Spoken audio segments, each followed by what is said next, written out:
ഒന്നോ രണ്ടോ ദിവസത്തേക്ക് കാറിലും കൂടെയാണ് യാത്രയെങ്കിൽ ലഗേജിൻ്റെ കാര്യത്തിൽ ഞാൻ ഒട്ടും പിശിക്കാറില്ല കേട്ടോ. ഞാൻ എടുത്തു വെച്ച ലഗേജ് പോരാഞ്ഞിട്ടാണോ എന്തോ കുട്ടിമണീസും എടുത്തു 2 ബാഗും ഒരു ചെണ്ടയും. ഇന്നത്തെ യാത്ര തികച്ചും അൺഎക്സ്പെക്റ്റഡ് ആയിരുന്നു. ആലപ്പുഴയ്ക്ക് പോകാനിരുന്ന ഞങ്ങൾ നേരെ ട്രിവാൻഡ്രത്തേക്ക്. നമ്മുടെ കുട്ടിമണീസ് ആൽഫബറ്റ്സും വേർഡ്സും ഒക്കെ പഠിച്ചു തുടങ്ങി കേട്ടോ. അവരുടെ ഫേവറേറ്റ്സ് ഇപ്പോൾ ഇസഡ് ഫോർ സൂ ആണ്. നമ്മുടെ യാത്രകൾ ആനന്ദകരമാക്കണമെങ്കിൽ ഇടയ്ക്കിടയ്ക്ക് ഫുഡ് കഴിക്കണമല്ലോ. അങ്ങനെ ഉച്ചക്കത്തെ ഫുഡ് കഴിക്കാൻ കയറിയതാണ്, കൂടെ ഒരു ഐസ്ക്രീം. അങ്ങനെ ഭക്ഷണമൊക്കെ കഴിഞ്ഞ് ഞങ്ങൾ പയ്യെ ഓടി അങ്ങ് ട്രിവാൻഡ്രത്തെത്തി. ട്രിവാൻഡ്രത്താണ് ഇന്നത്തെ സ്റ്റേ. ഇനി ഇന്നത്തെ ദിവസം അവസാനിക്കണമെങ്കിൽ ഖാന മസ്റ്റാണല്ലോ. അങ്ങനെ ഇന്ന് രാത്രിയിലത്തെ നമ്മുടെ കുട്ടിമണീസിന്റെ ഭക്ഷണം എന്താണെന്നറിയോ? അവരുടെ ഭാഷയിൽ പറഞ്ഞാൽ ക്രിസ്മസ് അപ്പൂപ്പൻ്റെ തൊപ്പി. അങ്ങനെ ഒരു കിടിലൻ ദിവസം അവിടെ അവസാനിച്ചു. പിറ്റേ ദിവസം രാവിലെ എണ്ണീറ്റ് തന്നെ ആദ്യം പറഞ്ഞത് എന്താണെന്നറിയോ? നമുക്ക് സൂ കാണാൻ പോവാം. ഇതിപ്പോൾ ഇവരെയും കൊണ്ട് എത്രാമത്തെ തവണയാണ് സൂ കാണാൻ പോകുന്നതെന്ന് എനിക്ക് തന്നെ ഒരു ഐഡിയ ഇല്ല. അങ്ങനെ ഞങ്ങൾ സൂ എത്തി മക്കളെ, സൂ എത്തി.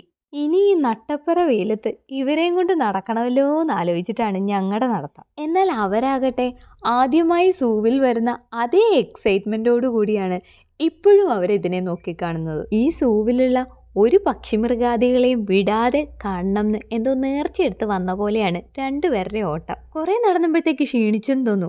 ഷേ അമ്മ, ഈ സിംഹവും ടൈഗറും ഒക്കെ എവിടെ പോയി കിടക്കുകയാണ്? അവരെയല്ലേ നമുക്ക് ആദ്യം കാണണ്ടേ എന്നുള്ളതായിരുന്നു അവരുടെ ഡൗട്ട്. ഈ വട്ടത്തെ സൂ യാത്രയിൽ അവർക്ക് ഏറ്റവും ഇഷ്ടപ്പെട്ടത് വെള്ളാരം കണ്ണുള്ള വെള്ളിമൂങ്ങ, അത് തന്നെ. ഇതിനു മാത്രം ഈ കുട്ടിപ്പട്ടാളങ്ങൾക്ക് എവിടുന്നാണാവോ സംശയങ്ങൾ വരുന്നതെന്ന് പലപ്പോഴും തോന്നാറുണ്ട്. അതുപോലൊരു സംശയത്തിലൊന്നാണ്, എന്താ അമ്മേ ഈ സൂവിൽ മാത്രം ആനയും സീബ്രയും ജിറാഫിനെയും ഒന്നും കൊണ്ടുവരാത്തേ? അവരുടെ ഈ സംശയം ന്യായമാണെന്ന് എനിക്കും തോന്നുന്നുണ്ട്. നിങ്ങൾക്കും തോന്നില്ലേ? സൂ കാണുന്നതിനിടയിൽ മഞ്ചാടിക്കുരു പെറുക്കുന്നത് ഒരു ശീലമായി ഇവർ. മഞ്ചാടിക്കുരു പെറുക്കുന്നതിലൊന്നും കുഴപ്പമില്ല, പക്ഷേ രണ്ടുപേർക്കും ഈക്വൽ നമ്പേഴ്സ് കിട്ടിയില്ലെങ്കിൽ അവിടെയാണ് പ്രശ്നം തുടങ്ങുന്നത്. സൂവിൽ വെച്ച് വേറൊരാളെ പരിചയപ്പെട്ടു കേട്ടോ. മുഖം കണ്ടു കഴിഞ്ഞാൽ ഒരു പട്ടിയുടെ കൂട്ടും, പക്ഷേ ദേഹമൊക്കെ കണ്ടു കഴിഞ്ഞാൽ ഒരു കുറുക്കനെ പോലും. നടക്കണ നടപ്പ് കണ്ടോ? ഇദ്ദേഹത്തെ കണ്ടിട്ട് ധനുവിൻ്റെ വാദം പുള്ളിക്കാരൻ എന്തോ നടത്ത മത്സരം നടത്തുകയാണെന്നാണ്. കിങ് കോബ്ര രാജവെമ്പാല ഇരിക്കണ ഇരിപ്പ് കണ്ടില്ലേ? പാവം കൂട്ടിനകത്ത.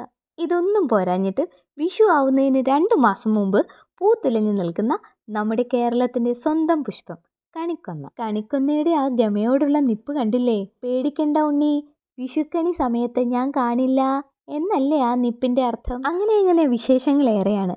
എന്താണെങ്കിലും നമുക്ക് ഇന്നിവിടെ വൈൻഡപ്പ് ചെയ്യാം. അപ്പോൾ ടാറ്റാ, ബൈ. സബ്സ്ക്രൈബ് ചെയ്യാതാണ് കാണുന്നതെങ്കിൽ ഒന്ന് സബ്സ്ക്രൈബ് ചെയ്തിട്ടൂടെ പോണേ.